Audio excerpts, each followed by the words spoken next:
My name is Heidi and we're here today to discuss holistic and metaphysical concepts. Thank you very much for joining us this evening. We have a woman with a beautiful, beautiful voice with us tonight who's doing some outreach work in the community, and we'll hear more about her concert series and all of the events that are going on in Angelique's life.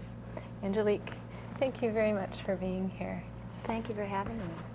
And you were one of the first people I met in the metaphysical community about a year and a half ago here in Missoula.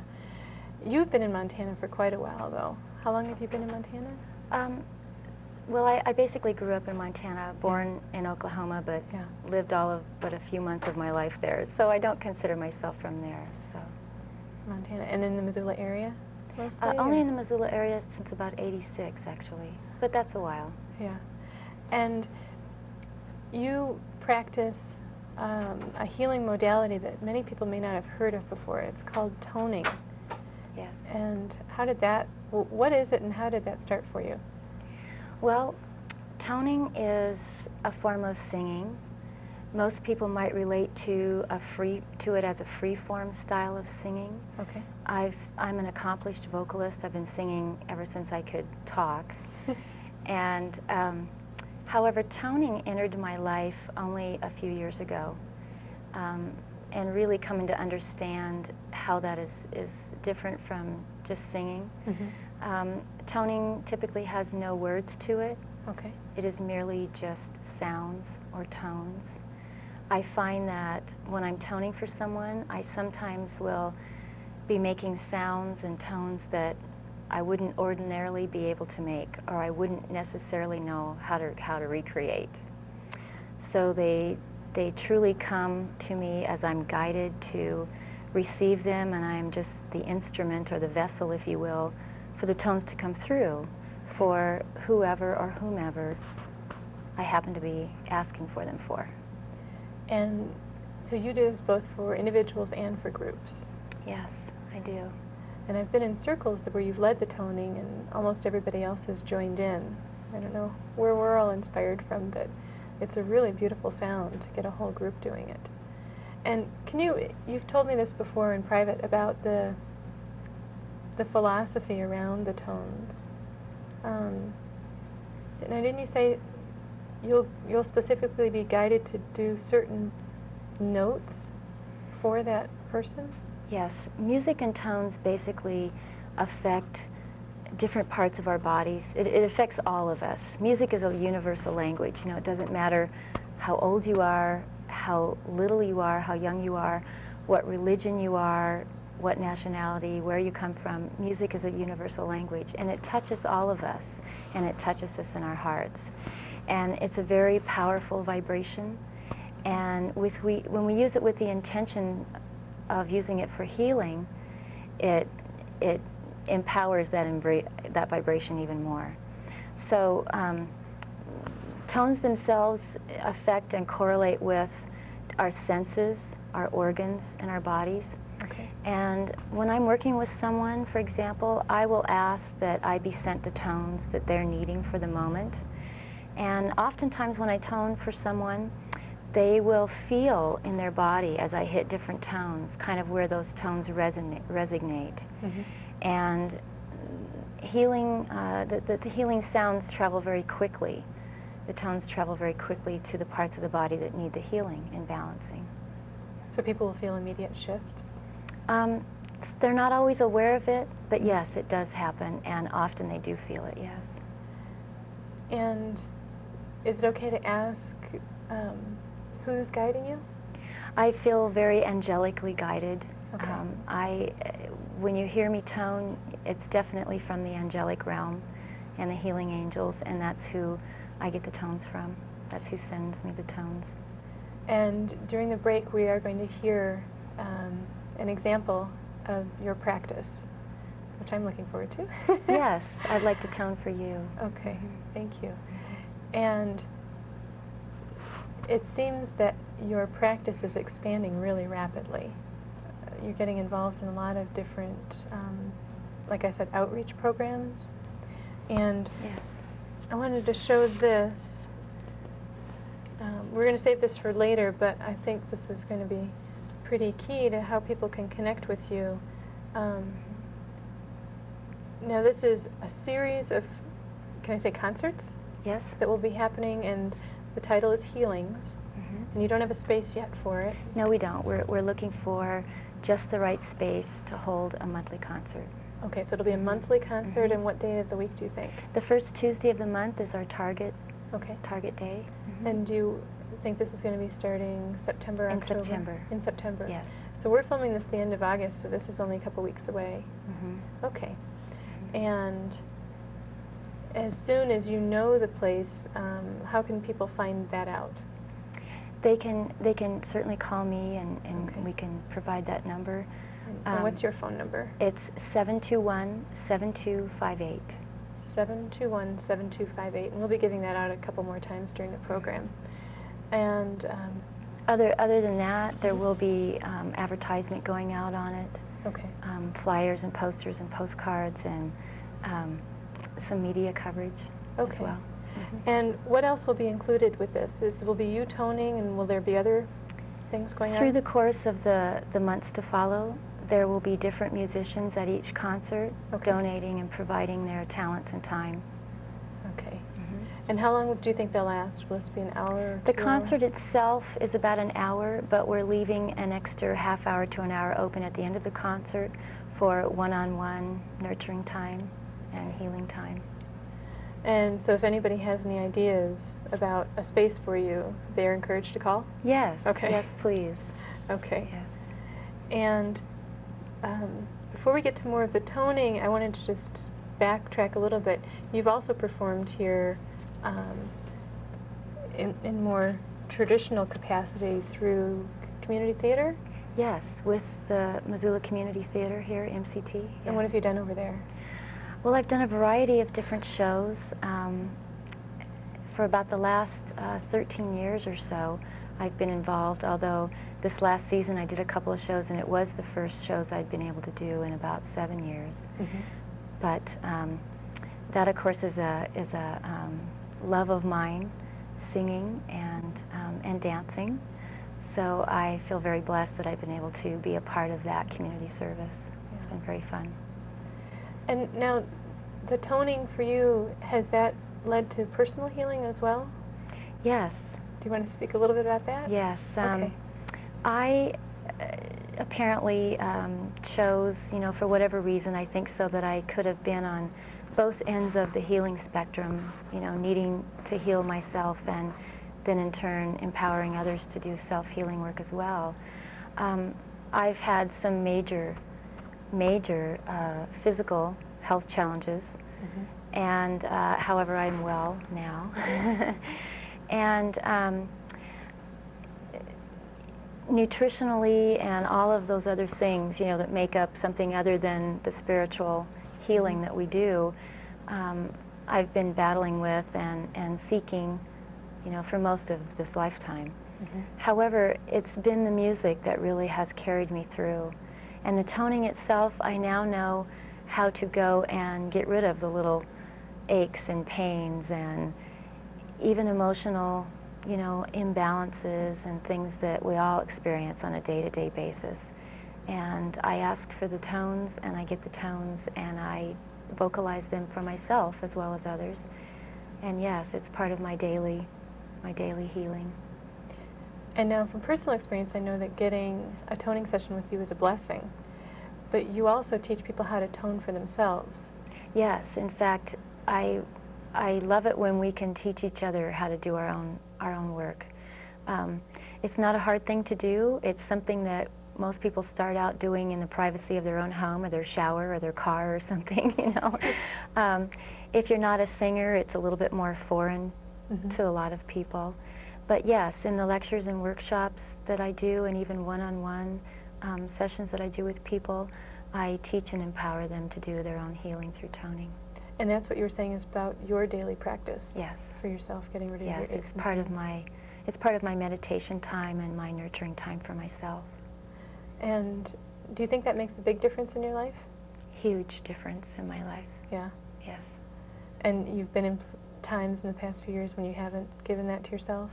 No. Oh, okay. No. I've been a singer all my life, but didn't really, wasn't enlightened enough to understand, about toning versus being able to sing for someone else until more recently. And we've also played a couple of your tracks here on the show in the past, and I intend on doing more of that in the future.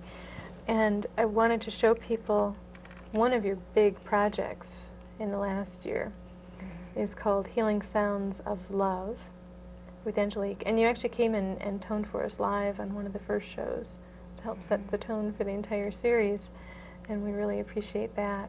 And this also is available through you and... Through me, and presently also the Feng Shui Center here in town. Okay. And hopefully in a few more places very soon here in town. That'll be great. And so this has quite a few tracks on it, and it's not just you, it's also with a harpist and a keyboardist and, you say flautist? A flautist. A flautist. Yes. Yeah, and these are really beautiful. And I encourage people to check this out. It'd be nice if it was in the library too. Yes, you're right. Yeah. You're right. Just a copy or two. Mm-hmm. And it's also in the cassette form. And you're here in Missoula. If Yes. people want to come meet you in person. I do private sessions for people. I use the toning in conjunction with the Reiki energy balancing that I do, and they truly empower each other when they're used together. And it's quite a wonderfully relaxing, meditative, healing experience for everyone. And we had a woman come on and do strictly Reiki ones, but if anybody's missed that, and I'm sure some of the people have, could you explain what Reiki is? It's the use of yet another vibration, another universal energy. Okay. As opposed to massage, Reiki is a light, hands-on energy touch. It's light, it's therapeutic in a sense, and it basically covers all the organs in the body and the chakras, and we're sort of guided to send some of that energy or pull some of that energy in through us for the person wherever they're needing it at the time. And I understand there are nurses practicing this in some of the hospitals now that have been trained with Reiki, which is pretty interesting. Yes, that's wonderful. It obviously is very effective if they're willing to acknowledge it in the hospitals on a scientific level. Although I'm sure it still leads to lots of questions because it's the hands, I mean. Right. Well, the old laying on of hands. Not too many of us do that anymore, and that comes from, a million years ago. I mean, it is still around, just like music, and that particular therapy or vibration or use of sound is still around. It will hopefully always be around. This is yet just using another universal energy that we all have at our disposal, for healing, for nurturing. I think most of us sort of naturally do it with kids. We do. Rubbing the hair and the brow and all that. Well, if you bang yourself or get an owie, the first thing you do is put your hand on it or hold it, and why do we do that? I mean, it's a form of our own healing. We just need to empower ourselves to understand that with our intention, we can say, okay, I need to send healing to this particular spot, and do it. And where did you learn to do that, the Reiki? I took from a Reiki master here in Missoula. Actually, initially, so that I could empower my own energies and not take on other people's energies that I would kind of work with. I didn't even know I was doing that. I had the experience of working with someone who had a sciatic nerve problem, and the next day I couldn't walk. That's a good teacher. So yes, it only took once for me to go, oh, okay, I need to learn how to let it come through me but not take it on. And there tend to be a lot of sensitives in Missoula, and being a double Pisces town, we've talked about the astrology before, a double Pisces town with a Cancer rising, which means a Pisces sun and a Pisces moon. All water, very sensitive. A lot of people end up taking on other people's ills and issues and emotional stuff, and so Reiki sounds invaluable for learning to know your space in relationship to other people's spaces. Yes. I would encourage everyone to go and take a Reiki class, even if it's just an introductory class, because it just really empowers you to energize yourself and do your own balancing and healing, much like we do meditation. Yeah. And it's, from what I understand, I know a little bit of the history about this. It's originally from Japan, and I don't know the name of the fellow that came up with it, but it was highly, highly regarded, and it used to be like $10,000 to take the class. And now it's really available, but it's still worth the same amount as far as I can figure out. Well, I've heard that it used to be that, you know, only the masters really actually exchanged that energy with people. And we all might as well know how to energize and empower ourselves to do our own work. So I think it's really nice that anybody can learn any of these energy modalities now. It's not such a big deal to be so private. Yeah, it's very accessible. And how long ago did this start? Did I ask you that about the specific toning? Well, a couple years ago, actually. I didn't ever know what toning was, and in fact the first person that ever toned for me so that I could see what it was about and what it felt like and what it sounded like, because I was real curious. Being a singer, I was very curious, was my friend Diana Bailing, who is a toner who lives down in Darby. She actually is the flautist on my CD. She plays a wonderful Native American flute. She came and did a toning for me, and I was moved beyond words, needless to say, of how it affected me. And the other thing I had to do to learn, or I thought I had to learn how to tone, was to get myself out of the way. One thing that happens is when I'm toning for someone, it's not always harmonic. It doesn't always sound completely what you might call in tune or on key. There's really no such thing. There's no right or wrong to toning. The tones are the tones. And if they sound a little off to you, it's because there's some balancing that needs to be done. So when you hear them a little bit out of tune, or what you perceive that to be, and then it comes back into tune, then some of the blocks or the energy is moving then a little freer. And that's what that means. I didn't understand that at first, and being an accomplished vocalist, I thought, oh my goodness, we don't just go around singing off key. And so I couldn't even imagine doing this kind of work. And it did take me a little while to get myself, the ego self that was cropping up, going, wow, I wonder if this sounds right, out of the way, so that I could just be free to be the vessel, the instrument, to let it come through. It's about trusting and allowing that to come through. And that takes a little bit of doing when you're not used to that. Now I have to ask you a sound question. Okay. Since I don't know anyone more qualified to ask this of. When people are very irritated by a certain noise, like a really common one is the scratching of the blackboard.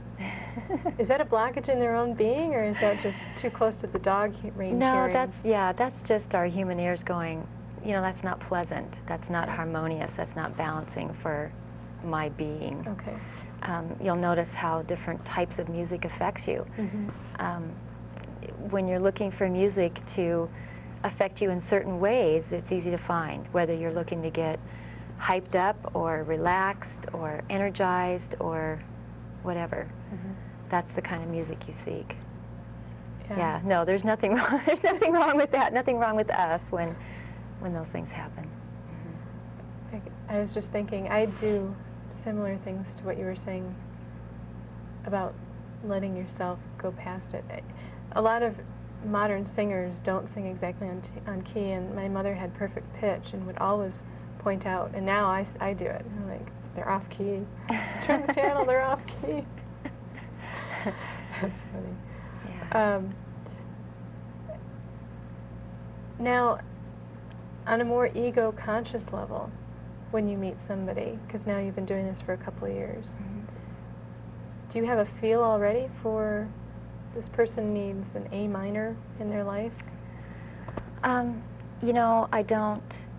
I don't pinpoint what the tone is. and generally it's never just one. Mm-hmm. I never get just one tone. Okay. When I physically connect with someone, Mm-hmm. I have been blessed with the ability to hear what tones they might be needing for their own balancing at the time. Okay. And so I don't have to physically connect, but when I do, it's pretty instant. There are times now when I'm around people or events, groups of people, situations, animals. I tone for animals, babies. It's all the same energy. It's all the same use of the vibration. I will hear, you know, certain tones even though I'm not physically connecting with someone or something. When I tone for groups, for larger groups, at a workshop or lecture or just sort of some sort of retreat or whatever, it's interesting. I get a big variety of tones. Okay. And that, you know, encompasses everyone there. And that's what I ask for nurturing, for healing, for the tones that will, you know, go to everyone there. And they are different sometimes. I have now toned for my first wedding. Really? And that was really wonderful. Someone was playing the harp as well, toning using the harp. And I toned while she was playing, and it was very moving, very blessed for that particular event and union. And I really hope to do more of that. And do you mind if I ask you about the fine little points of this? Okay. Will you get different tones if you ask different questions? For instance, at a wedding, you could ask, I want healing tones for the two of them, or I want tones to set the union in place for long, healthy connection. Do you get different tones asking these different things, or does a higher guide just give the most appropriate tones? Well, you know, if we get that specific, you know, we do get our specific questions answered. Okay. So it's about asking the right question or leaving it open to send me the tones needed for right now. Okay. For these people, this group, this time. And, you know, I've learned how to broaden that a little bit so that nothing is left out. But I'm also trusting that whatever I'm given is what is needed. And as long as I trust that and allow that, then I can't really ask the wrong question. That's true. For that. And I'm going off on a different track now. I wanted to ask more about the making of a CD, because we do have a lot of musicians in town. Quite a few of them have been on the show, and that's been great. What kind of a trip was this? What kind of a voyage was this for you, making a CD, The Healing Sounds of Love? It's interesting how this all came about. All my life, as I mentioned, I've been a singer, and I can sort of copy and master different singers that I like, you know, and growing up I'd hear them and I'd go, oh wow, I can sound just like her, and I would love to sing, you know, her songs, for example, Olivia Newton-John or Barbra Streisand. You kind of look like Olivia and Newton-John. I can sound just like that. And but I always wondered what my songs would be. Oh, yeah. And all my life I knew someday I'd have my own album or CD or tape or whatever it would end up being. And I couldn't have guessed even 3 or 4 years ago that it would be a healing CD. I would have never guessed. Being that I'm very familiar with music and all types of music, I've sung in my own band and performed with theater, so you sing everything from big band to, you know, country, everything in between. And so when I was guided to do this, it really was with the intention of providing something that anyone could put on in their home and be blessed with the healing from it. And so when I and Robert and Ruth and Diana went to go record this, it was a real unique recording session for the studio. They'd never had anyone who only did one take for each track, because it's not like, oh, I think we did it wrong. Right. You know, whatever came through, we asked for certain things with each track so that it would encompass a lot of things for the listeners. What was sent is what was supposed to be sent. And the musicians themselves also asked for the same thing. So we went in there not knowing what the songs, except for one, what the songs were going to be, what they were going to sound like, what key or what note they were going to be. That was irrelevant. This is truly about being in the moment, just as if I'd had, you know, the whole world potentially sitting in front of us and said, send us the tones. Yeah. So this is designed so that each time the listener listens to the CD, he or she will once again receive the healing that they're needing. Therefore, we can use it again and again, and so that was very unique recording session. They had never had something like that happen in this particular studio before, and have commented that the energy has stayed in that studio has been quite phenomenal. Wow. For other musicians coming in and just the studio in itself. That's yeah, great. so it was quite wonderful. It was a blessing. And how long did it take from concept to distribution? Well, I guess about 4 or 5 months. That's really fast. Which is fairly fast. There is only one song on the CD that does have words, and it's a song I wrote called Angel to Angel. And I know that I am and will be writing more songs like that will be uplifting and inspirational with guided messages. And the next CD I hope to get out very soon will be a lullaby CD for the child in all of us. All my life I've sung lullabies to my own children and now my grandchildren, and I would really, really love to do that. And how's that going? That one you're writing the songs. That one, there will be some toning on that as well. Okay. But there will be some more songs that I will have written as well. And how many have you got so far? I only have about 3 so far. Yes. So. The way you work, though, you could get them all over one evening. Well, they could all you come would to think. you. It's a matter of stopping long enough to do that, and as I'm guided to do that, I do that, and you know, we get messages in an amazing amount of ways, and sometimes it's just an event or a situation or watching a child or sitting and looking at flowers or the river or the ocean, and you know, we all get our inspiration from different things. It seems to come from everywhere these days. You know, we're being very divinely guided. And just so people know, I'm going to show the CD again. It's Healing Sounds of Love with Angelique. And why don't you give out your phone number again right now? It's 721-7258. Okay. And just so people know, even though this was created quickly, it's beautiful. It's totally professional, and I enjoyed every single one of them. Although, to tell you the truth, I couldn't always name them because, like you said, every time I heard it, it sounded slightly different. So if it came up, I couldn't say, oh, that one was the trust one, because I got something different out of it the next time. And there are quite a few tracks on here, and they were all very beautiful. So I encourage people to look for it around town. I would also encourage people when they play the CD or the tape, you know, for themselves, to encourage them to tone as well. Because one thing that happens when 2 or more are gathered, that old phrase that we've all heard been kicked around for a long time, when we add more tones together harmonically, it creates yet another level of healing.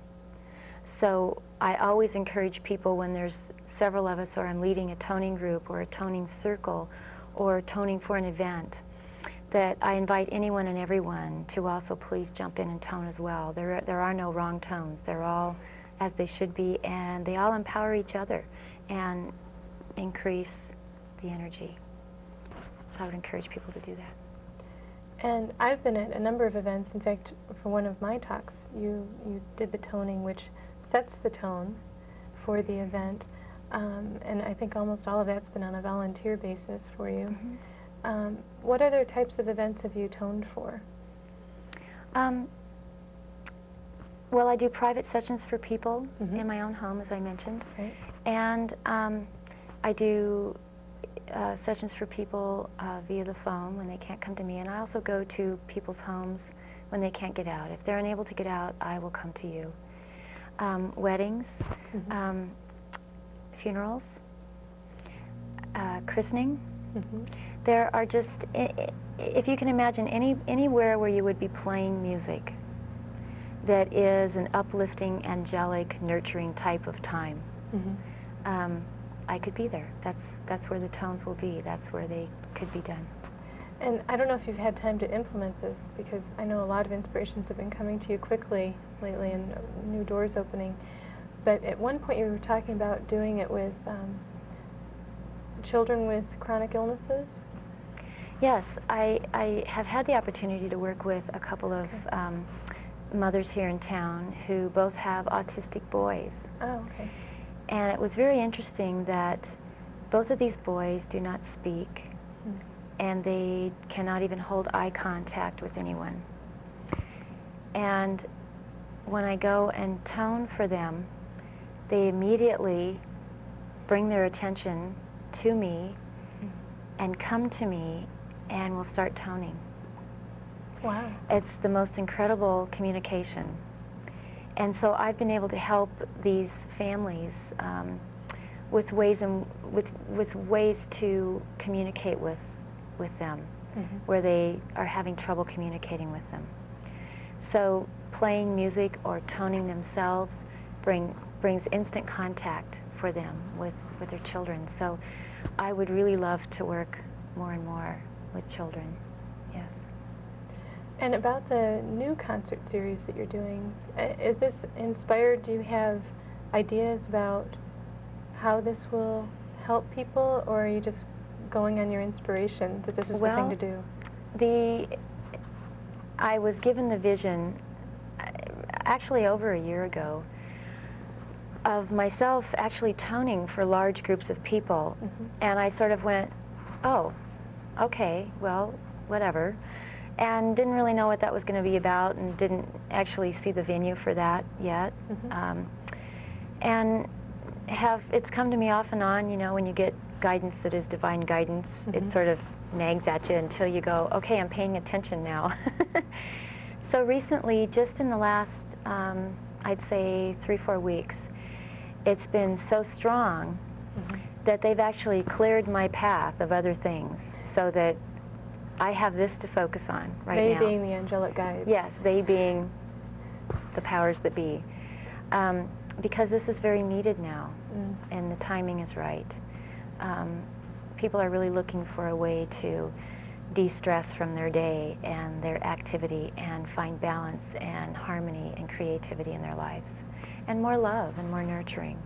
And music is a universal way to reach people, to do just that.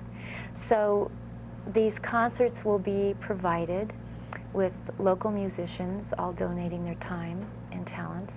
They will be flautists and harpists and keyboards, other singers, other toners. I will be there hosting the concerts and toning as well. And each concert will be unique and will be different. And the concert format, as I mentioned, will be one that, instead of it being so long that we need a break, and so someone who perhaps can't sit through a very long period of time, the concert itself will last about an hour, but we will have music still playing for the next half hour to an hour. I have a feeling it'll be more like an hour, because I'd like everyone there to be able to have some one-on-one time with those of us that are there providing, you know, the love and the energy at that particular concert. The idea is to come and enjoy and feel the nurturing, feel the healing, allow it to happen, let it be kind of a meditation time for you each time you come. And do you still need more musicians to Yes, come forward? I am, as we speak, gathering a musicians list, a local list, and it is actually very vast. It's wonderful. We have such a performing arts community here, and a metaphysical performing community here. Some are one and the same, and it's just a wonderful way to bridge, you know, continue to bridge the gap that, you know, it's all the same energies and things that we can share with each other. So I'm wanting to know, yes, any and all musicians who are available to do a concert any and all concert, provide help, assistance. I would like to be able to provide assistance for those who need to come that maybe don't have a way to get there, that type of thing. We don't want anyone to be excluded. These concerts will be free. They will be sponsored so that they can remain free, and we will certainly accept love offerings at the door. There will be refreshments and just a fellowship, nurturing time as well. And I've heard you perform with the didgeridoo, and I just have this feeling that a slow heartbeat drum would be great too. Yes. Yes. Not There's to limit some anyone's creativity. players out there and drummers. Yeah. Yes, this is open to anyone who would like to come and share that kind of love and that kind of healing energy through music. And let me get your phone number out one more time. Okay. 721-7258. Yes. And we're just going to switch the set around here a little bit. We've done enough talking right now about all this. The absolute best thing is to see you perform, see you do the toning, and that's what we're going to do. So this will probably just be a little break in the camera. We're going to reset the set so that you can demonstrate your toning, and then we'll talk some more after that. Okay. Okay. And we're about to do a toning. I did want to say thank you, Rainbow's End, for the beautiful dress this evening, and Jean Ann also went to Rainbow's End. That's where our beautiful gowns are from. And you hear the music in the background, and this is usually what you have when you do toning. Yes. And this is a sample of a private session here, so what should I do? Okay, what I would like for you to do is to sit comfortably and close your eyes, and I'm going to ask you to do some breathing for me.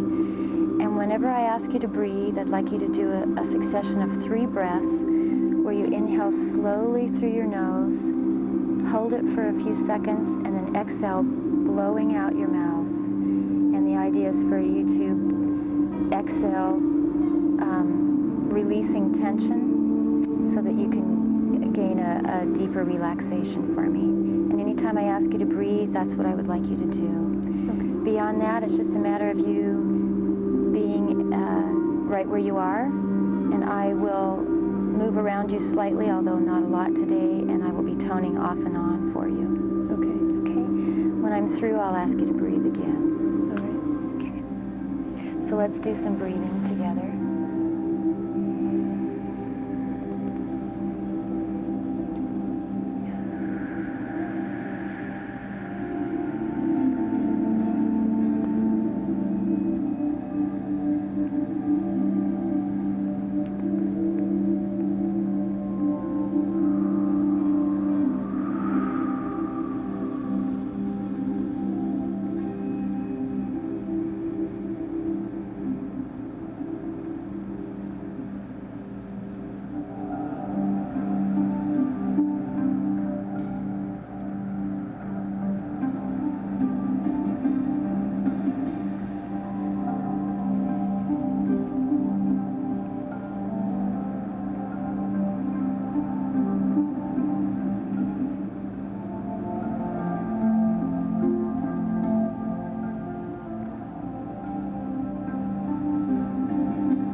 and that was a wonderful healing session, toning session that I just received from Jean and Angelique.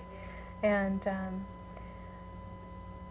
I wanted to talk a little bit about what happens to people while they're having their sessions. First of all, I should ask, does anyone ever have an unpleasant response? No, that Never. hasn't been my experience ever. Okay. Ever. And has anyone ever called you a few days after saying, I've got a pain now that I didn't feel before? No, actually, it's generally the opposite. Okay. I've had a lot of response, sometimes right during the sessions. It will bring up emotions because we're clearing emotional blocks or moving energies through pain blocks, you know, for pain management, the dissipation of that. And actually, I've had many experiences where someone has called and said, I'm now doing this and I haven't done it in years, or my knees are better and I didn't even know I had knee trouble, or just, I mean, a variety of different things like that. Mm-hmm. Often people come for repeat sessions, and, you know, a weekly session if you're really working through some personal healing, whether it be physical, mental, emotional, spiritual, it doesn't matter. It can be very, very beneficial for you to take that time for yourself and to keep renewing yourself with some of that healing energy as you're working through those things. And just as an offshoot, from what I understand in the popular physics, the new physics going on, it seems like everything physical starts with a vibration, with possibly a light wave, but definitely a sound wave. It might go light wave to sound wave, I'm not sure the sequence, but then from the sound wave is where matter actually originates. Mm-hmm. Mm-hmm. Well, just as our bodies remember every single thing we ever tell it, yeah. Every single thing we ever say, mm-hmm. It's the whole, you know, mind-body connection that we hear a lot about. That is very real, mm-hmm. and part of what the sound is helping to reverse. Okay. So the music and the tones themselves can help reverse deterioration and restore rejuvenating cell life mm-hmm. to your whole being. So you're saying, or I'm imagining, part of what you're saying is that if people say something bad, using a judgmental word, about their bodies, the body hears that? Yes. And that needs to be reversed? Yes. If you see yourself as perfectly healthy mm-hmm. and whole and not labeled as something other than you are, okay. I have this, I have that, I am this disease, I am that disease. Mm-hmm. That becomes something that your body internalizes and remembers and takes a picture of. Mm-hmm. So even if you're experiencing some discomfort, for example, for whatever reason, maybe your head hurts a little, or, you know, your elbow hurts, or your back hurts, or, you know, somewhere, if your body is talking to you, there's a reason. Okay. For some reason we've manifested that particular experience into our bodies. So just as we manifested it into our bodies, we can manifest it out of our bodies and out of our life with the same will, with the same power, with the same intention. You know, we don't want to be asking for and praying for what we don't want. Mm-hmm. So what we focus on is generally what we have in our lives. If we're often focusing on peacefulness and harmony around us, restfulness, joy, laughter, trying to see everything that we see for its possibilities, mm-hmm. as opposed to a more negative side of our belief system that we all have. It's sometimes hard to reverse that. That will be the focus. That will be what you're manifesting in your life. So when we often do repeat sessions, it helps clear that focus and start changing that focus to a little more peaceful, harmonious balance and focus. And will these beliefs come up, like between sessions, for people to leave behind or They sort do, through? And we all have a choice at that point. You know, every moment that goes by, we can make a choice. And that includes making a choice about how we feel about ourselves, or how we physically feel, or emotionally feel, or mentally feel, spiritually feel. Now, I try to honor my body, and I really like it. And like the one point in my body where I feel stuff and I know that, oh, I've really got to take time for myself is my kidneys, and I call it my early warning system. And I kind of think that's cool, because I don't have to go far out of whack before they start talking to me. That's good. But now, like I said, we're taping this at the end of August, and we're still in smoke land here. And I was getting clogged up. Now this is a little, I don't really know if there is a proper approach, but it really struck me, okay, I want to get this stuffiness cleared up. So I went to the herb store and I got a tincture, and it immediately opened me up. And that was great, and I could breathe better, and I thought, but maybe my body should be closed down a little bit with all this smoke. Maybe I don't want to open it up for more smoke inhalation. So I'm thinking, now what is there a correct answer there? Should I let my body be as it is, or should I go to these herbs to help teach my body to be open even in the smoke? Well, my response to that would be, if it were me wondering about all those same things, which I have been wondering about all those same things, with the smoke and just it, you know, really giving people trouble who are already having trouble breathing, or who are asthmatic, or have sinus trouble, you know, that type of thing, is to really listen to your body and honor it, like you're talking about. But you know, all we have to do is ask. And generally the first response you get is it. And if you think that it's wishful thinking on your part, put your hand on your heart and ask the question again. And that bypasses the ego part of ourselves, and we get to the true part of us that knows what we need and when we need it. And so that's what I do when I wonder. Yeah. Because there is an answer out there. There is an answer. There's always an answer. We always know what it is. It's a matter of trusting that we're allowing that answer to come through, and it's not ego-centered or ego-based. Now, I don't want to offend anyone with the wrong terms here, but the last time I had a toning was at your home, on your table, and it is a much different atmosphere and a longer session. Yes. And the term I don't want to offend anyone is, it seemed like a shamanic journey to me. And I was a bird. I didn't know how I was flying up there, and then I realized I was in a bird's body, and through the forest and to this temple, and went through all of this stuff. Is that common? I mean, that was quite a trip. Yes, yes, that's very common.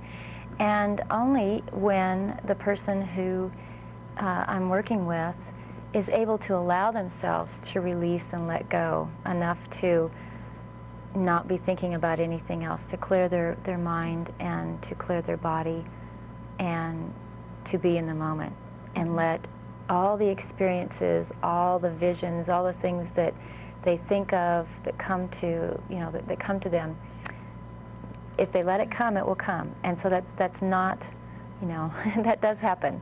And oftentimes I see it as well, and we're able to talk about it and reflect on it after our sessions together. Often we see the same things during the sessions. People leave the planet, take the opportunity to leave all the human things behind and take a break and leave the planet. And often that is very enlightening for them and very peaceful as well. Yeah, in fact, I remember from our session, I don't know if you remember because you do quite a few, you knew the bird I had been. Yes. You for some reason, it's like, oh, that's why I saw a dove. I saw a dove, yeah. And I didn't know that was the type of bird I was, but that was really interesting.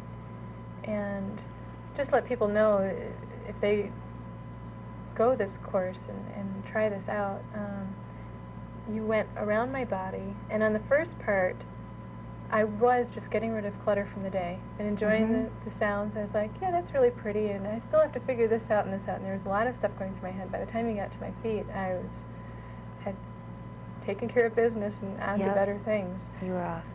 Yeah. And this time it was much shorter, and I'm hoping everybody wants to hear this. It's the personal stuff. But this had a lot to do with the fires and the sun and the four elements, and how the fire, because fire is generally off limits. You know, I had a friend who knows how to swallow fire, but for most of it, it's pretty off limits other than the candles and the fireplace. But this fire has really actually opened up the other elements. Usually we take for granted the clean air, the clear, clean air. It's invisible, we don't see it, we don't pay as much attention to the wind. Oh, the wind's here. And that, again, there's always the balance. The wind blows Missoula clean, but at the same time we know that it's fanning the fires elsewhere. And it'll probably have a little bit more smoke the next following day. And for some reason it makes us more earthy too. We don't get to see the heavens as much, and we're more focused on the earth. And then water, of course, is a godsend, and that is actually highlighted as well. And there was this whole thing where I was sort of conversing with the sun. And so this is a really, I mean, it's working, for me, it seems like it's working on the subtle energy bodies, but it's very intense and very powerful. Beauty can be very, very powerful, and it's a very beautiful modality for me. And I remember at times, like, there are times when the toning takes me to places where I don't hear the toning. And then other times, like, I heard the vibrato, I was like, wow, that's like opera, that's beautiful. So it sort of pulls me in and out. And do you want to share some other experiences people have had or you've had? Well, just like what I mentioned, certainly often they're able to tell where the tones are resonating or where the tones are being sent in their body, because that part of their body, whether it be their knee or their heart or, you know, one of the chakra centers or whatever, will almost vibrate. And it really draws their attention to that particular area of their body, that there's something going on there. And it's a balancing, it's a healing, it's pulling the energy to that spot because it's needed right there. And I have people share that with me all the time. Of course, I know where the sounds are going, but it's interesting when someone is aware enough and lets themselves go enough that they also know where the sounds are going. For example, I mentioned, you know, I do my own balancing and healing. I actually been doing this all my life and never knew that's what I was doing. I mean, I'm one of those people that hums and sings in the grocery store. And, you know, my kids would always go, Mom, Mom, you know, we're in the store, what are you doing? And I'm like, oh, sorry, I didn't know I was doing that. But that was my own body, my own way of staying grounded, of staying balanced, of staying energized, eliminating fears, you know, those kinds of things. I'll notice that I might be in the heat of an argument or a topic of conversation with someone, and I'm humming the whole time I'm talking, and I don't even know that I'm doing it.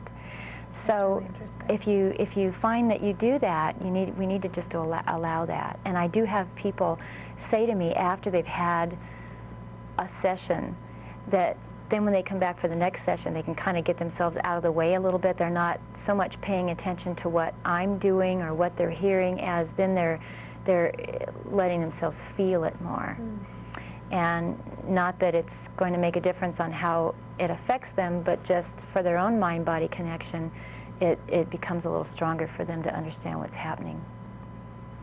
And do you ever talk to people through about the use of words and how it affects their bodies? I do. That's part of the spiritual reflection that I incorporate into my sections, my sessions.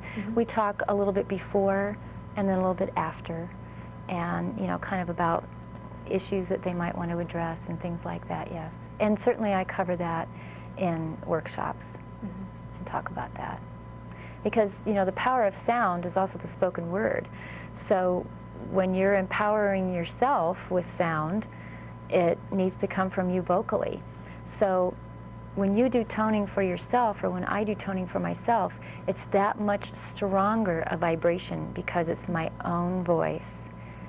The other thing I might mention is every single toning I do for you, for anyone else, is all different.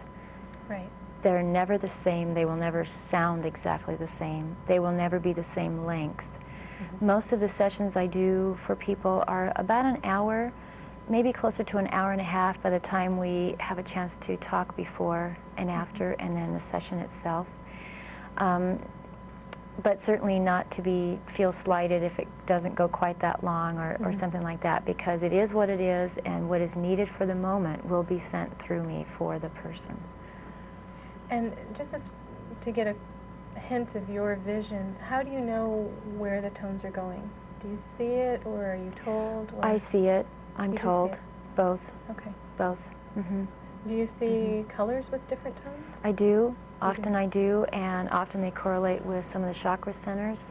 And often I'll kind of do my own body scan on someone. I'll go, oh, there's a spot over here, and I'll know, to send Reiki energy to that. And suddenly, when I get tones coming through, the clutter will clear away from it, and whatever the block is often released. And of course, this is all with the allowance of the person. Of course, it has to be in conjunction with each other. Nothing is ever going to happen to you that you're not allowing, that you're not giving permission for on some level. So not to be confused with, oh, she's going to do something to me I don't want her to do, that type of thing. But yes, I often see the auras and the colors around people change dramatically during a toning. And sometimes they see it as well. And are you usually able to see auras? Or? That's something that has just recently been coming to me. I don't just see them every time I look at someone or anything. I have to, focus and concentrate on that intention. But everybody does that differently. And, I generally have my eyes closed when I'm doing a toning because I go into a meditative state. I remember most all of the toning session, what I see, certainly the messages I'm given to pass on to the person, and of course I trust that they know what I'm to pass on, and they always tell me, this, share this or that. I always know what to share intuitively. And so I see it with my mind's eye. I don't always physically see it, but I can look at someone certainly before a toning and after a toning and close my eyes, and I see the colors change because often my eyes are closed. So I think that's just how that happens to be coming to me. It's different with everybody. And toning is really strong. Words have a real strong resonance. How about thoughts? It's the same thing. But does it give added strength if a thought is spoken? Yes. Okay. Yes. Because that, sound, that particular vibration is like light. It's very powerful. Yes. But our thoughts are powerful as well. I mean, we can think ourselves into unhealthy situations. Right. Poor physical health, poor emotional health, as we know as well. So, but yes, the spoken word, our bodies remember what we say. If we say, I can't, I won't, I think I can, I'll try, just as an example. The body's not real convinced of that. That's true. So, when we pay attention to our body language, our spoken language makes a difference. I've noticed a lot, since I have a child, about how kids are taught to react with food and how they talk about food. And they'll talk about each other's food. That's yucky. And I'm pretty sure it's because moms don't want their kids picking goo off the floor and eating it, and they'll say, that's yucky, don't eat that. And then it translates, into adulthood, and you'll even hear adulthoods look at each other's food and say, oh, that's gross. Yeah. And I'm really mindful of that, and please don't say that about food I'm about to take into my body, And that gets in the whole body image, and it really is the fuel. It becomes our body, whatever we take in. And this is my own aside, I think it's a good idea if people talk about their food really nicely. And the ideal thing is to bless it. Right. And that's, I think, what prayers Bless are the about. food, bless the water. Yeah. I ask for blessings and guidance with each and every session, with anyone I ever, I am connected with that intention, with that focus. Same thing. Now I wanted to ask you more about your outreach program. Oh. What is that? Well, the new program we're starting next month is called Healings. Okay. And it is a threefold program. One part is the healing concerts that will be monthly. And the second part is called the Healing Series. Now, on the rest of the Tuesdays of the month, each night we will be offering education and hands-on experience of a different modality. Okay. So that we can all not just read about it or hear about it in a lecture form, but have the chance to actually physically, emotionally, spiritually experience Reiki, for example, or toning, or massage therapy, or whatever. Okay. There's lots of tools out there that we have at our disposal. And not everybody really knows what they are yet. They might have heard the word Reiki before and wonder what it is, for example. They might have heard about massage, but never really went to get one because maybe they're not sure that they'd like it, or whether it's going to hurt or not, something like that type of thing. So these nights, the rest of the Tuesday nights, the Healing Series nights, will be a combination of healers and energy workers, givers in the area coming together, several on a night. Everybody who comes will be given a brief introduction and education about the modality, what it is, how it works, where it originated, et cetera, Q&A time. And then they will break off to each be experiencing, if they choose, the modality itself. So this program is designed to go a little bit, past the workshop, to be experiential and participatory. And for some reason, Jim Engebretson, the iridologist, came to mind right away. Absolutely, So it came to us too. So this would be a sampling. It would be a sampling, yes. So in 5 minutes, after the Q&A and the intro, he'd go around and look at everybody's eyes for 5 minutes? Right, and there would be more than one iridologist there. Oh, okay. So whoever is there, and however we need to space our time, there will be many of us there doing Reiki, for example, or we'd have more than one iridologist there. We may have one person rotating and taking turns sharing about it, but we will have many tables there, or many, people there to work hands-on with whoever has come to learn and experience that particular modality. Okay. So that's what the second part of Healings is about. The third part will be our outreach program, where our partnership teams of the healers and energy workers will take music and the modalities in various combinations as needed to people who can't come to us. Okay. These would be people in assisted living homes, these would be children's homes, these would be hospitals, hospice. You can imagine the list would be endless of places, convalescent centers, places like that, where they can't come to us, but they're in need as well. And so we'd like to extend that into an outreach program. We foresee us doing concerts and other, the outreach program will start locally and will expand to other areas. And so, with needed sponsors for the funding for this, for example, that's part of the overall program. So it's a threefold program. That sounds like great fun. I was just thinking, it may sound corny, but going to convalescent homes as a child, doing the caroling at Christmas, and then in my adulthood, with groups, I've done dance performances. We've done dance performances. And it's a lot of fun. The response is so huge. Yes. And the results seem very large, too. That's great. Yes. We will be planning some specialty concerts as well as the monthly concerts, like a Christmas concert, for example, that will be wonderful for and these concerts are for people of all ages. I wouldn't hesitate to have people bring children.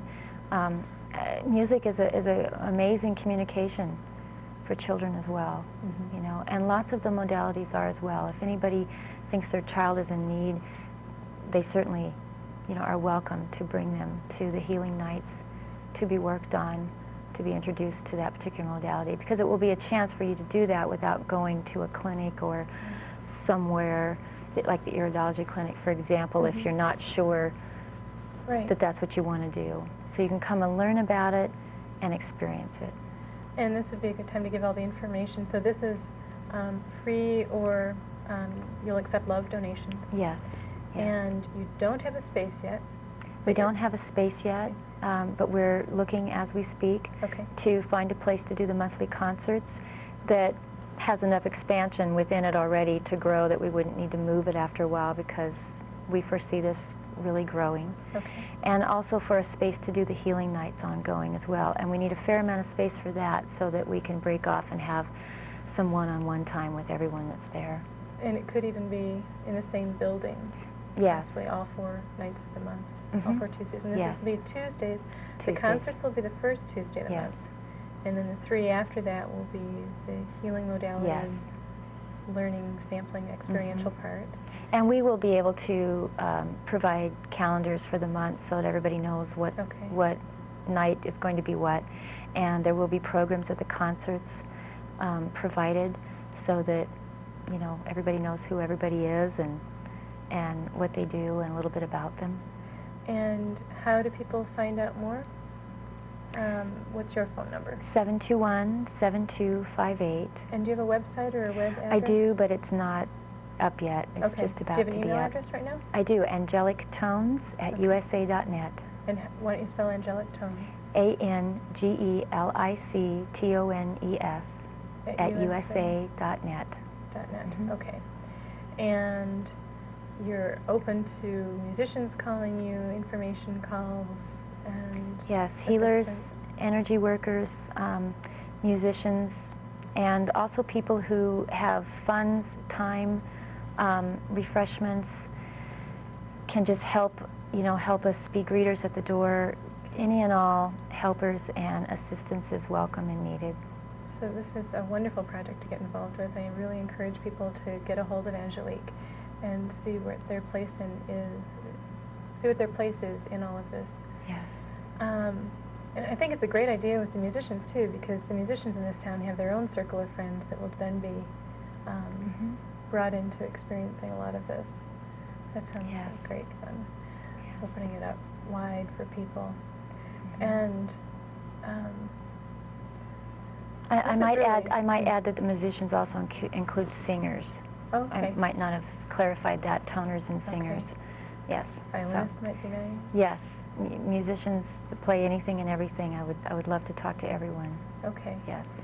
And this is just really awesome. I mean, you've really only now opened yourself up to going really widely public with all of your gifts, and these are all the ideas you've already come up with. I can't imagine what you'll have going in a year. I mean, this is I just believe that we're divinely guided, and I feel very divinely guided about this. And like I said, the idea came to me a year ago, but I had no idea really what it would entail or how it would manifest or what it even all meant yet. And the timing is right, and with everything going on around us, with, like we're talking about, the fires and the purification of the land and the cleansing and the stress that's putting on everybody, and we can see it as a good thing. Sometimes it's hard to move through that, though, on a day-to-day basis. So it would be really wonderful for everyone to understand that there's a lot of tools at our fingertips, so to speak, that we can use on a day-to-day basis to really help us through the course of our day, so that we're not doing the hurry up to get through the day and not taking time to actually live our day. And that's usually a big step, is learning to give to yourself. Yes. Yes. A funny story I love is I went for a dinner over at the Buddhist Center, and it's just a marvelous group of people, and I had Sienna, my daughter, with me, so we weren't there for most of the meditation because she's not ready for a whole 2 hours of meditation yet, but we went near the end and we stayed for the dinner, and there were about a dozen people, and 10 people were up and serving. And Sienna and I and another woman were there receiving the serving. So many people in this community want to serve. There's a lot of service in this community, but it's a whole different thing learning to receive. it's a bit, can be a huge step. It is. It can be It very is. scary, and it's like, what will that be like? And Mm-hmm. the deserving and the earning and all that stuff possibly comes up for people Mm-hmm. to Mm-hmm. be able to be on both sides. Yes, you're right. I mean, universal law of giving and receiving, and giving and coming back tenfold, and the pleasant surprise of sometimes how it comes back. But yes, we need to allow ourselves to receive as well. So if anyone's holding back that, they're not deserving or some reason of massage or toning or all that, give it a try, give it a try. Yes, there's no such thing. No one is exempt. Right. We're all in need, and we can all, certainly add love and blessings and joy to our lives. Yeah.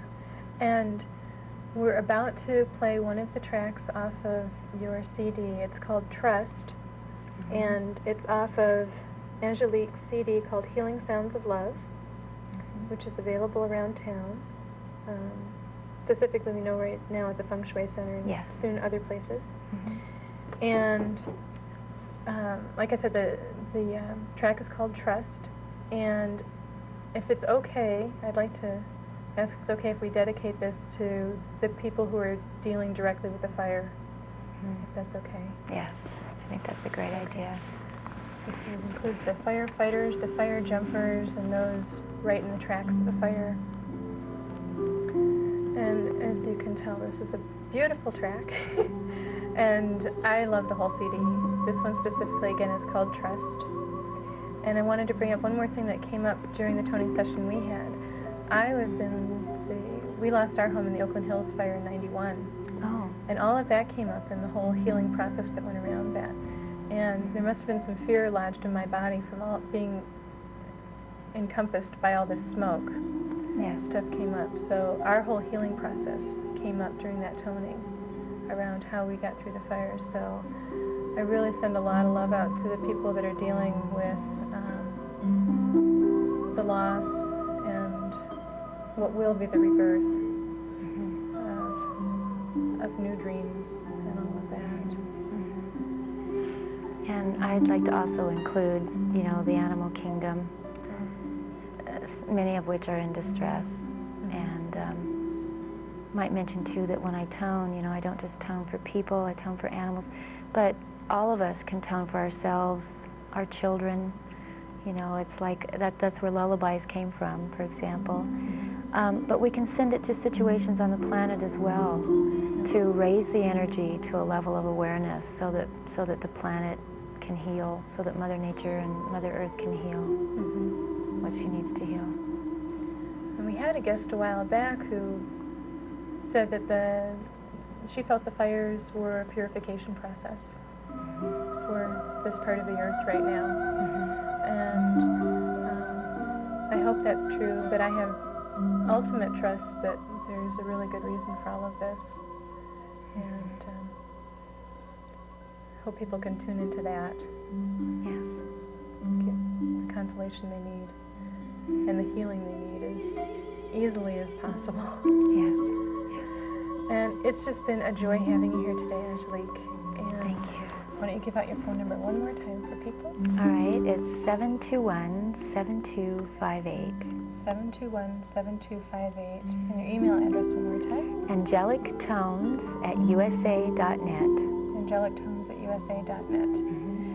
And I encourage anybody who's interested in being part of this project to give Angelique a call and definitely attend the concerts that will be coming up the first Tuesday of every month, and at a spot still unknown but soon to come. I'm sure that the angels will show us where.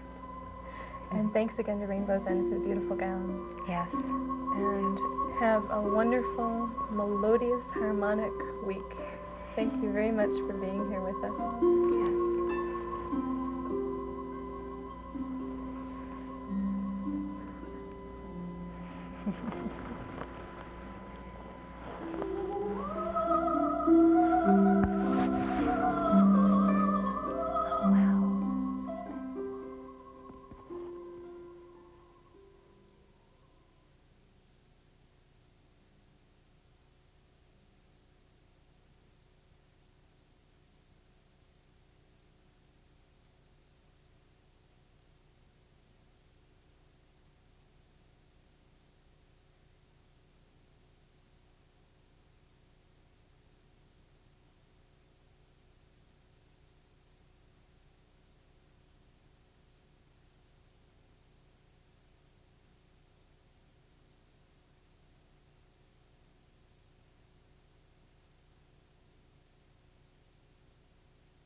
it's very powerful purification, then equal to the oak tree, so you'll pull it out eventually.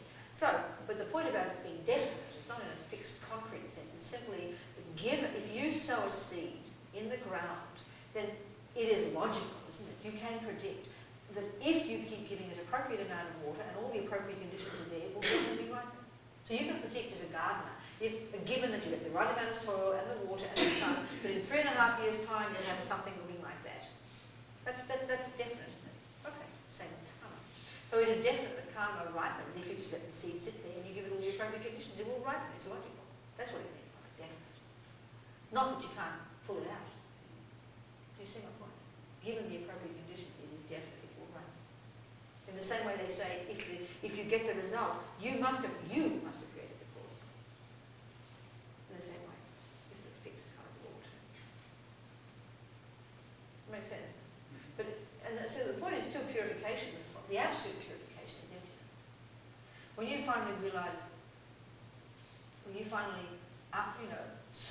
to get emptiness, you have to have so subdued all the other delusions already.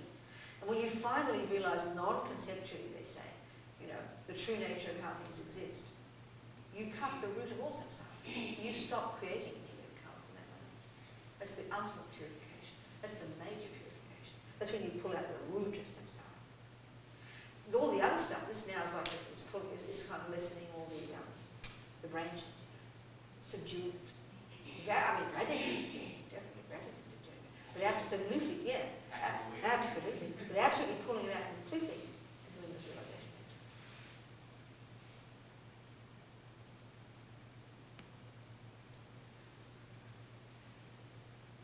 In other words, as long as there is ego grasping in the mind, we will continue to create karma. That's the cause of creating karma, the fundamental. Coming from this meaning, holding this fantasy view of I is why we do anything negative in it, which is very hard to see actually. It sounds very kind of esoteric.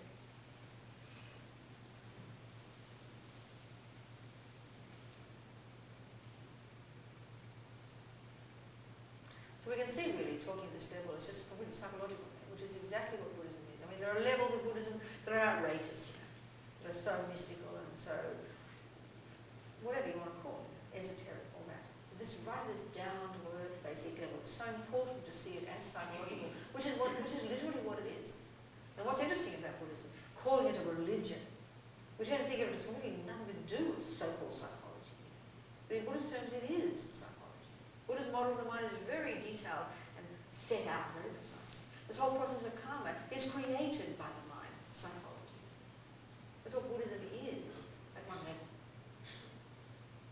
It's like the fundamental kind of ground of it. And it's therefore the understanding of the mind and consciousness and its potential that is crucial for a person who is using Buddhism in their life. Okay, we can talk at the most profound levels of devotion and how they're the most radical ways to completely bring all the realizations and extraordinary levels that sound just like the Christian view, just like the Hindu view, surrendering and oneness and all these things. It's all there too. It's all there too. This is like the ground.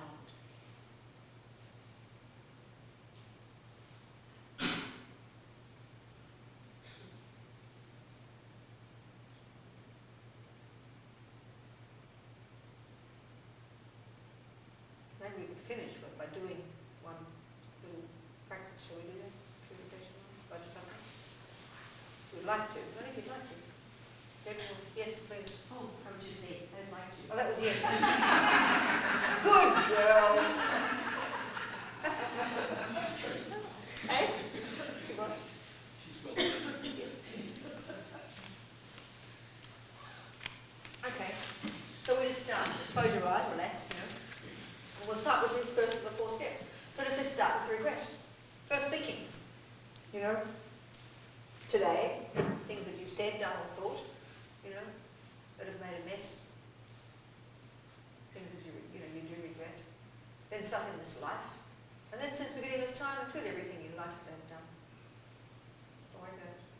So contemplate each of us in a healthy, wholesome way.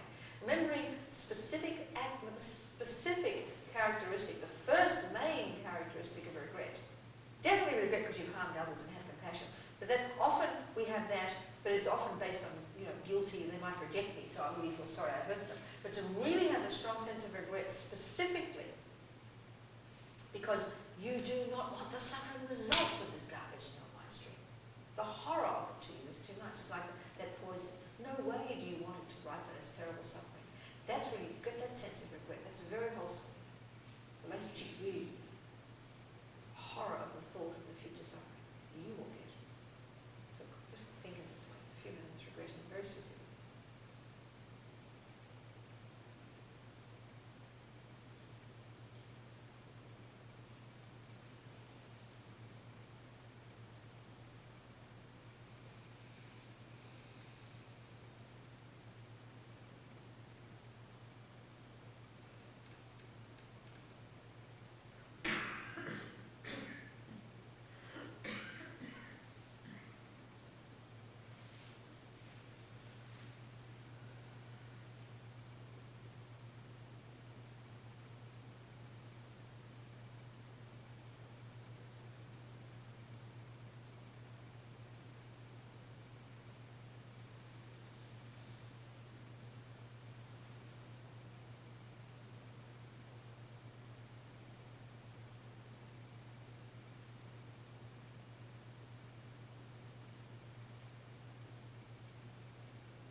Now we the second, we'll go to the second of these four opponent powers, the power of reliance.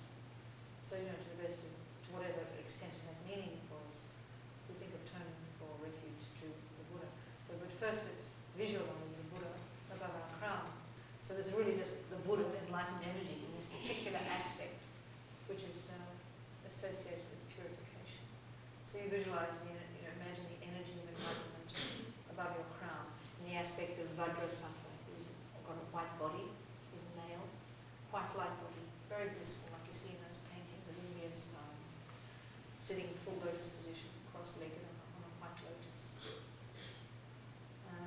He's dressed in what they call the Bodhisattva style, sort of light, loose, sort of silken clothes and things. And also, the various decorations in this Bodhisattva style, jewelry on his ears, neck, arms, wrists, ankles. His face, very blissful, very radiant face, very blissful face. Everything's made of light, not substantial like a statue. Radiant, like a hologram. Radiant white light. His face is very beautiful, handsome face, long, narrow, very peaceful eyes, very compassionate. And his sweet red mouth, long ears, black hair, and partially held up in a top knot. In the front of his crown, like a tiara really, this five-pointed Bodhisattva crown. If you're familiar with the pictures, you can not just get the feeling of the presence of this energy above him.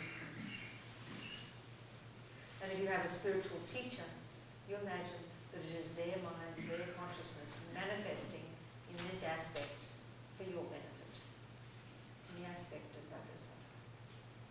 Feel the presence of this being, our teacher, our spiritual master.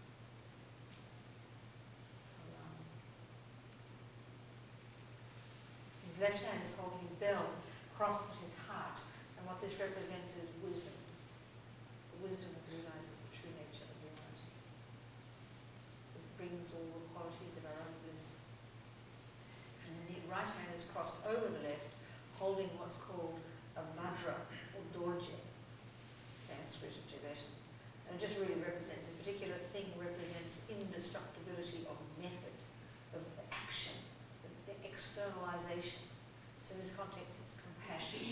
action and benefiting others. It's the union of these two, wisdom and compassion, that is what a Buddha is. The full development of the inner wisdom and the external action of doing for others.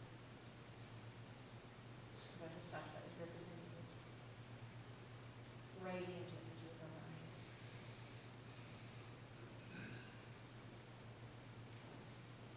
So imagine from his heart, in the center of his chest, his heart chakra, powerful beams of white light go out to all the universe, to all the 10 directions, north, south, east, west, up, down, everywhere, and hooks the energy of all enlightened beings. The enlightened energy of the universe.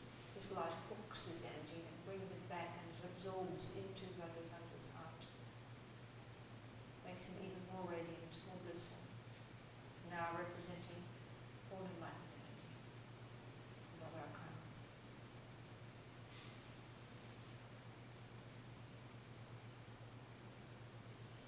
A strong sense of going for refuge, turning to the Buddha, like you would to a doctor. If you found a doctor who could give you the medicine to purify the poison, think of the joy, the relief, the delight in returning to the Guru Buddha, who has the power, the methods that we can use to benefit, to transform ourselves.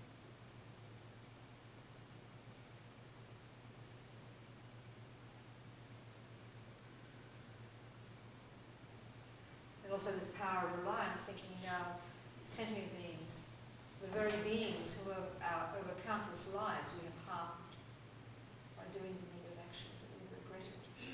We now rely upon them to generate strong. We need them as the basis for our compassion, so we're relying upon them. In this sense, we develop now a strong sense of the wish to benefit them instead of harm them. This attitude of compassion, active compassion.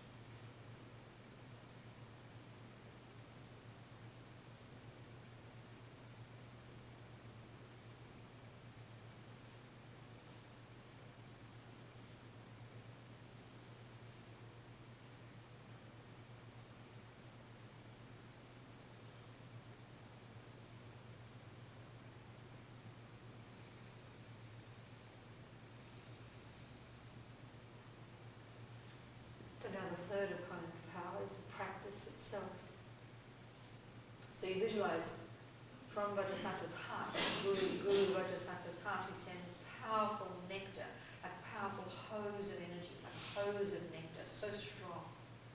From his heart this nectar comes and forcefully enters through our crown, fills us completely, forcefully fills us.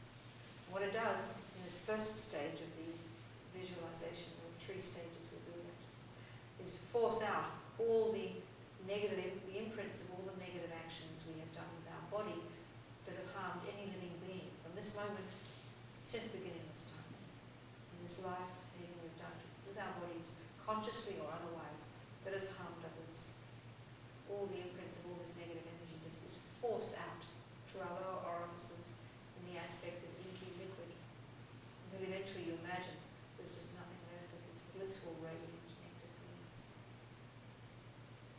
So as we're visualizing this, we can recite the mantra of Bodhisattva 3 times. And if you know it, just join in. If not, then focus on the sound, but especially on the visualization, on this delight at the thought of all the negative imprints of these actions, harmful actions, completely leaving our bodies in the aspect of inky liquid, disappearing into space, forced out by the power of this nectar coming from Bodhisattva's heart above our minds. Om Bodhisattva Samaya Manupalaya Bodhisattva Tenopatita Dido Mebawa Sutokayo Mebawa Sukokayo Mebawa Norakto Mebawa Sarasiddhi Mepayasa Sawa Karma Sutame Sijam Shiyam Kuruhum Ha Ho Bhagavan Sarva Tathagata Vajrama Mebuddha Vajrava Mahasamaya Sarva Ahum Pe Om Bodhisattva Samaya Manupalaya Bodhisattva Tenopatita Dido Mebawa Sutokayo Mebawa Sukokayo Mebawa Anurakto Mebawa Sarva Siddhi Mepayasa Sawa Kama Sutame Sita sikam shriyam kuruhum. Ha ha ha ho Bhagavan. Sarva tathagata vajramami mutsavajrava mahasamaya sattva ahum pe. Vajrasattva samaya manukalaya vajrasattva chenopatita diro me bhava sutokayo me bhava sutokayo me bhava anurakta me bhava sarva siddhi me vayasa sarva kama sutame sikam shriyam kuruhum. Ha ha ha ho Bhagavan.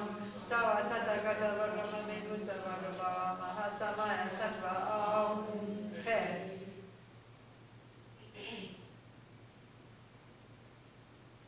Absolutely full of this blissful nectar. Not one atom left in the negativity of our actions of our body. Gone completely.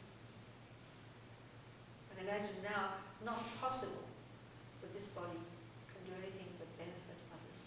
Really want this, imagine this. Impossible to use it to harm others, even in age.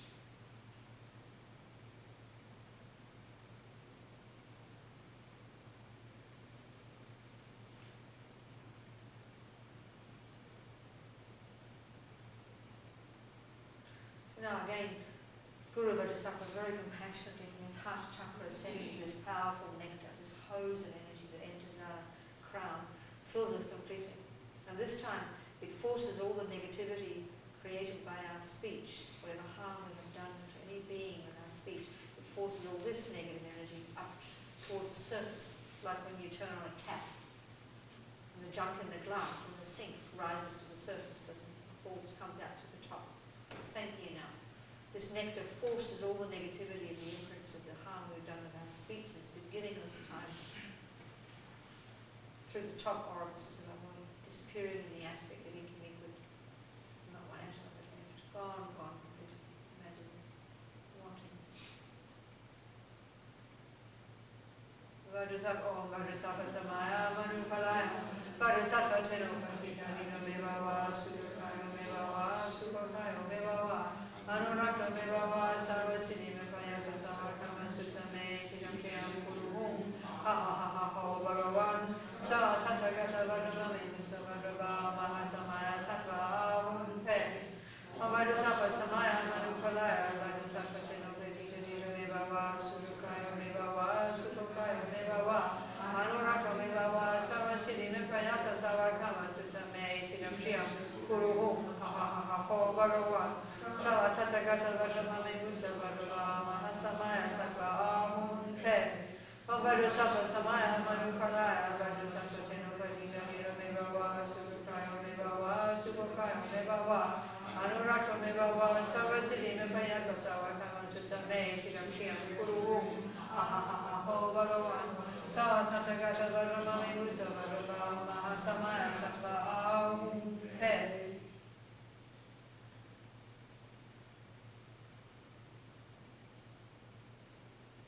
Full of his nectar. And not one atom of the negativity of speech left, all the imprints gone, disappeared into space. And again, thinking, not possible to have this uncontrolled, endless, rubbish, ego-centered, needy speech of ours, gossiping, harming others, bad mouthing. Not possible. Only useful. Whatever comes out of our mouth, even just hello, it's useful to the person who hears it. Really want that. Imagine that. Appropriate, beneficial, compassionate speech, which is our potential.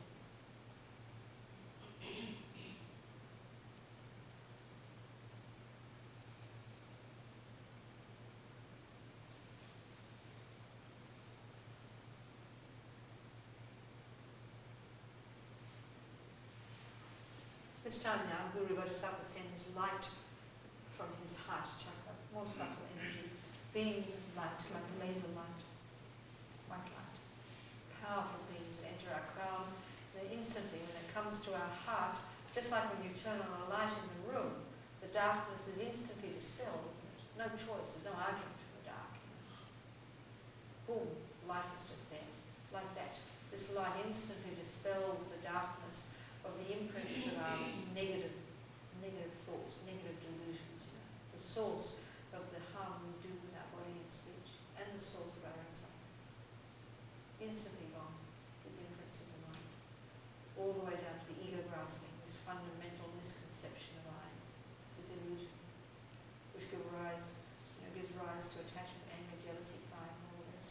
All of this gone, full of this radiant light, completely purifying light. Imagine that. Om Vajrasattva Samaya Manupalaya Vajrasattva Teno Patita Vido Me Bhava Sukhayo Me Bhava Sukhayo Me Bhava Anurato Me Bhava Savasiri Me Prayata Savakama Sutta Me Siddham Triyam Kulum Ahahaho Bhagavan Sa Tathagata Vajramame Muksa Vajrava Mahasamaya Sattva Aham Pe Om Vajrasattva Samaya Manupalaya Vajrasattva Teno Patita Vido Me Bhava Sukhayo Me Bhava Sukhayo Me Bhava Anurato Me Bhava Savasiri Me Prayata Savakama Sutta Me Siddham Triyam Kulum Ahahaho Bhagavan Sa Tathagata Vajramame Muksa Vajrava Mahasamaya Sattva Aham Pe Om Vajrasattva Samaya Manupalaya Vajrasattva Teno Patita Vido Me Bhava Sukhayo Me Bhava Sukhayo Me Bhava Anurato Me Bhava Savasiri Me Prayata Savakama Sutta Me Siddham Triyam Kulum Ahahaho Bhagavan Sa Tathagata Vajramame Muksa Vajrava Mahasamaya Sattva Aham Pe.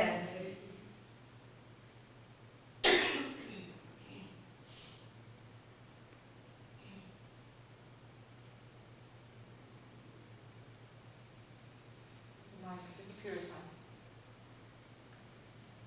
radiant, blissful, ego gone, no fear, no changes, after nature.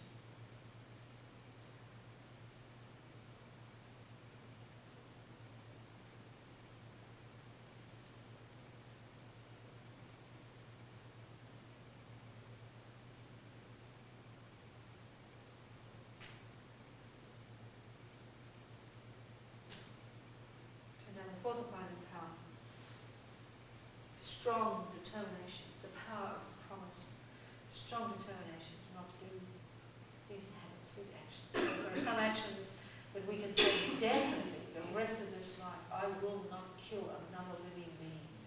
Okay, we're going to do it by accident sometimes. We're meaning the intention to kill. To have the courage to say that.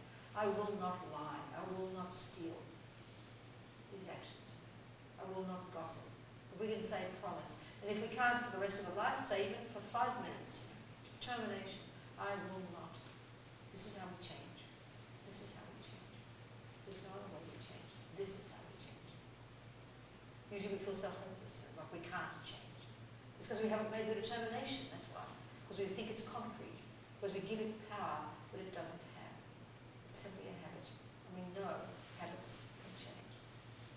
So determination. So thinking those things you can say for the rest of your life, say those. If just for 5 minutes, say those. And then in general, determination to avoid as much as you can. This, whatever. Be very precise.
Now Guru Bodhisattva very happily dissolves into white light and enters our crown. Comes through our central channel, this energy of white light. It enters and merges with our own very subtle consciousness and our heart chakra. So our own consciousness, the consciousness of our Lama, our spiritual teacher, and the Buddha,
So, any questions on that before we finish completely?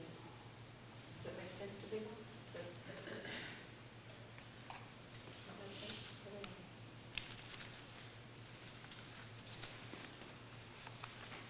Any questions? I have a question. Yeah. It's easy to associate grief with things that we've done later in our lives. But how do we account for the intense suffering of a child who's getting nothing? Well, that's when that karma, isn't it? I mean, that's what karma's saying. The child is, is one now, but has come from being an old person 7 weeks before it, is what we're saying. Bringing all those infants. So the child's suffering is a consequence of something that happened in their life. This is the Buddhist explanation of how karma affects. That's it. It's not random. It's not God. It's not the parents only. It is the parents that say, but that is a cooperative cause, because the child created the cause to have those parents.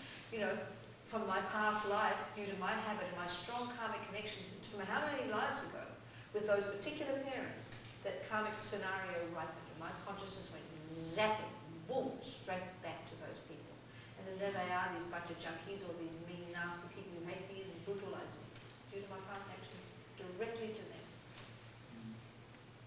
Doesn't mean you don't have compassion, but it means karma is simply the explanation of why. This is the reason.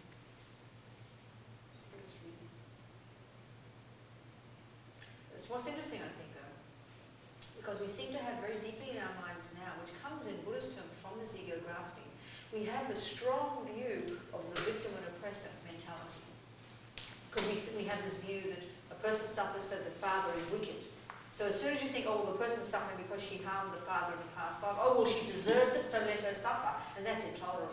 So we can't think of it. But that's not what's being implied by the view of karma. It's simply saying the father and the child are in the same boat. Their relationship in a past life was swapped. The Serbs and the Kosovos, it was reversed. You harm me, no, I harm you. I harm you, no, you harm me, and going on forever, and it's round this circle. So there's every reason with some perspective to have compassion for everybody, the victims and the oppressors. At the conventional level, you put the oppressor into jail, okay, yeah, for sure. But why that person is even the oppressor in the first place is because of the held strong resentment and bitterness and rage from being harmed in the past, such that now they are compelled to harm that child, that Kosovo, that whoever. This is the force of karma.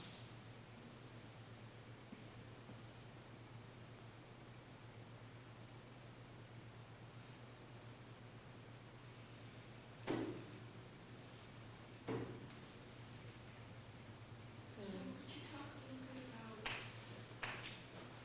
the situation in Tibet and Chinese? Same thing, every Tibetan automatically. One of the things for most Tibetan Buddhists, the view of karma is very, very strong. It's not just like a vague belief. It's very, very powerful. So, for every Tibetan worth their salt, it's the most almost unspoken. It's so obvious for them. It's their own karma, experiencing the fruits of their past karma.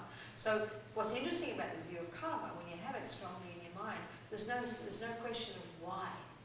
And you think of a lot of the agony we experience in our lives is why me?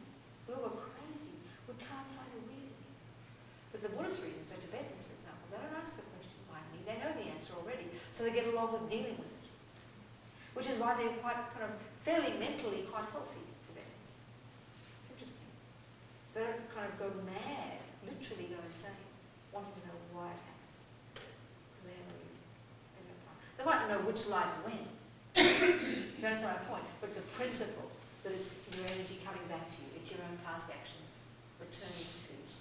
That's fundamental. So it's very interesting. I see that in my own life, even, to the extent that I can work with it, with karma. It just cuts so much of the suffering. You're then able to have the courage to deal with it, and then you learn the bitter lesson from it. Okay, do I want suffering again in the future? No, thank you. What does it mean? Stop harming others. That's why the Dalai Lama insists on not returning the suffering to the Chinese. It's insane to him. It's just like creating the cause for more suffering in the future. How foolish. Which is why you can be prepared to be patient, even though it's unbearable. Because it'd just be insane to return the cause.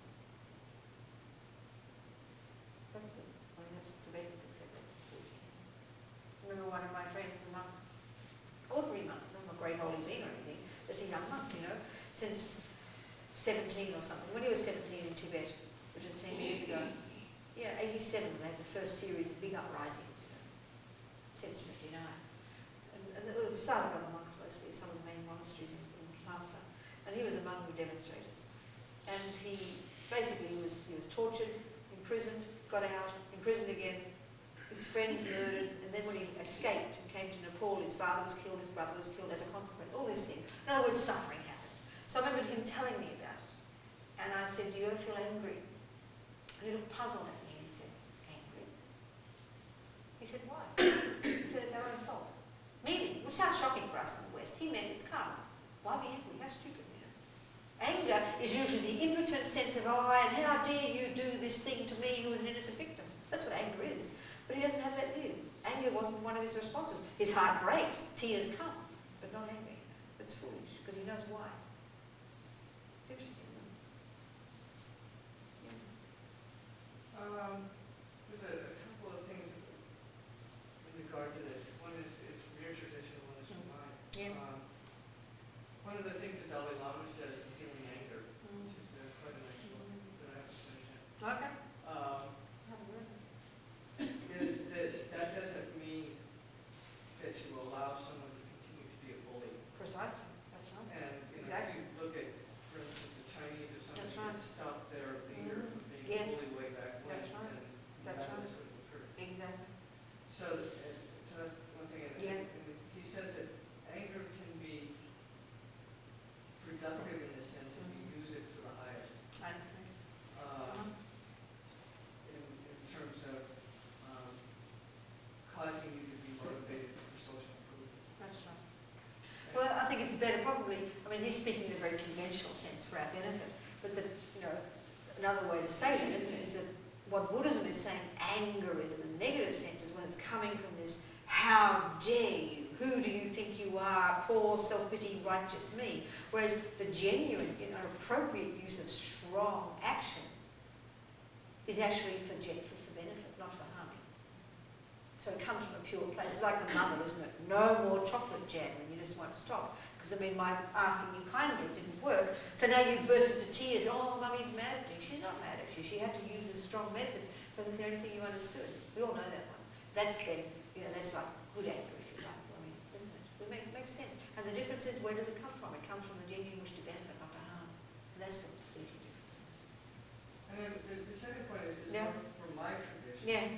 But I think that it's probably got some similarities with Yes. this view.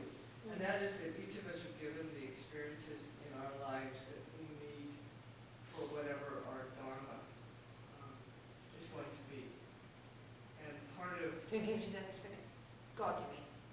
Who do you say? God consciousness. Oh, okay. James a Hindu. Well, I mean, Oh, I beg your pardon. I thought that